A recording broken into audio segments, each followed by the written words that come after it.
Olivier Routot, bonjour. Bonjour. Ce jeudi, le poste frontière de Rafah a rouvert pour laisser entrer quelques camions. Est-ce que vous savez combien, plus ou moins, ont pu entrer? Est-ce que c'est suffisant? Alors effectivement, nos équipes sont pas positionnées exactement sur le poste frontière, mais si on se fie aux chiffres qui sont communiqués par les Nations Unies, on parle de 250 camions depuis le début du conflit qui ont pu rentrer, quand on était à des centaines par jour avant, donc évidemment c'est insuffisant. Selon les médias arabes, il resterait seulement un hôpital qui serait véritablement opérationnel, en tout cas pour assurer des opérations plus graves. Sur place, vous avez aussi cette information-là. Et est-ce que vous savez où on en est de l'état des hôpitaux à Gaza? Sur les chiffres ces dernières semaines, effectivement, qu'il y avait plus que moins de 30% des structures qui étaient fonctionnelles.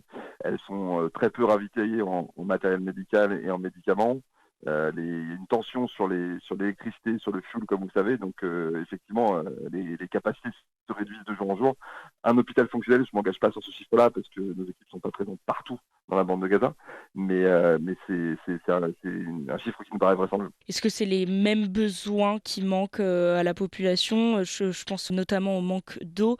Qu'est-ce que ça implique pour les services de santé sur place? Bah, c'est de plus en plus compliqué. Comme vous le savez, la bande de Gaza, pour produire de l'eau potable, elle était dépendante d'usines de désalinisation. Ces usines de désalinisation, elles sont rendues plus opérationnelles aujourd'hui, ou en tout cas beaucoup moins opérationnelles par le manque de fuel et d'électricité. Donc la capacité de production, si vous voulez, d'eau potable est quand même très très réduite. Ce qui fait qu'il y a du rationnement partout et que ça vient évidemment contraindre aussi le fonctionnement des hôpitaux, dégrader les conditions d'hygiène dans lesquelles ces structures opèrent et augmenter de manière drastique les risques d'épidémie et ou de difficultés sanitaires. Est-ce que vous savez comment sont contrôlés les camions qui entrent dans la bande de Gaza? Comment ils sont sélectionnés et que contiennent-ils en termes d'aide? Alors, pour le coup, il y a de multiples contrôles qui sont opérés sur l'entrée de ces camions, parce que les autorités égyptiennes procèdent à des contrôles, les autorités américaines procèdent à des contrôles, et les autorités israéliennes aussi. Donc, après, c'est évidemment pas notre travail, nous, en tant qu'humanitaires, de savoir la manière dont sont effectués ces contrôles. Mais en tout cas, ce qui est certain, c'est qu'il y a ce triple check.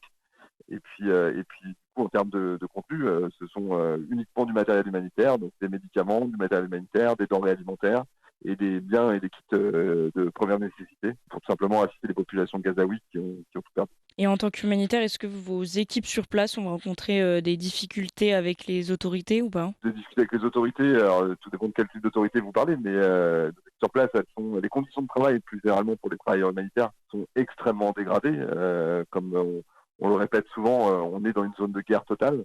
Il y a des bombardements incessants au nord comme au sud. Et donc c'est d'abord un contexte de peur qui touche nos équipes. C'est comment travailler quand on passe la moitié du temps confiné pour se protéger des bombardements. Et puis évidemment, les conditions de travail sont dégradées puisque pouvoir amener du cash pour fonctionner, c'est compliqué. Pour pouvoir communiquer, c'est compliqué. Pour pouvoir se déplacer, c'est compliqué. Et pour pouvoir faire entrer du matériel humanitaire, c'est archi compliqué. Donc oui, oui, c'est très difficile. Et est-ce que là, en presque un mois de guerre, vous avez dû penser à une réorganisation avec vos équipes sur place, justement pour pouvoir travailler? Ah bah, on a dû faire plus que d'y penser puisque du coup, notre bureau, il était situé au nord de la bande de Gaza et qu'on a dû relocaliser toutes nos équipes au sud. Donc c'est une réorganisation déjà physique. Il a fallu trouver un nouveau bureau. Nos anciens bureaux, ils sont détruits par les bombardements. C'est une nouvelle organisation. C'est des nouveaux types de programmes et de réponses. On n'était pas que sur des programmes d'urgence. Là, évidemment, on a recentré toute l'activité sur des réponses d'urgence. Cette semaine, on a pu distribuer pour 300 familles des kits alimentaires pour un mois et des kits d'hygiène et de première nécessité, avec aussi pas mal de produits pour l'alimentation et l'hygiène des bébés et des nourrissons.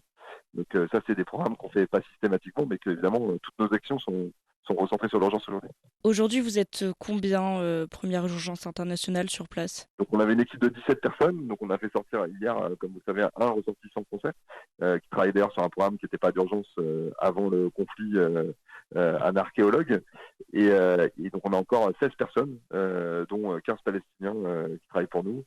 L'idée c'est qu'on puisse augmenter la taille de cette équipe pour faire face à l'ampleur des besoins qui sont immenses. Avec tous les stocks que vous aviez, Que deviennent ces stocks en fait? Est-ce qu'ils attendent toujours au poste frontière de Rafah? Est-ce qu'il y a des risques, par exemple, pour que certaines denrées pourrissent ou ce genre de choses? Alors nous, on a dans les convois en cours, on a des médicaments qui sont quand même acheminés, donc on espère bien qu'il n'y aura pas de risque de pourrissement et qu'ils pourront rentrer avant et utiliser avant péremption. Donc on n'a pas trop d'inquiétude sur ce point-là. On a travaillé aussi avec des partenaires qui étaient encore à Gaza et qui avaient encore des stocks, mais donc cette semaine pour les distributions dont je vous ai parlé. Mais effectivement, ces stocks se réduisent et donc il est urgent de pouvoir faire rentrer des choses, que ce soit nous ou d'autres acteurs ou les agences des Nations Unies. Donc on est quand même sur des denrées qui sont prévues pour pouvoir durer et pas c'est pas du frais qui est envoyé hein, là, c'est des denrées qui peuvent tenir un petit peu. Aussi dramatique que soit la situation, l'enjeu, c'est surtout qu'il faut faire rentrer des choses.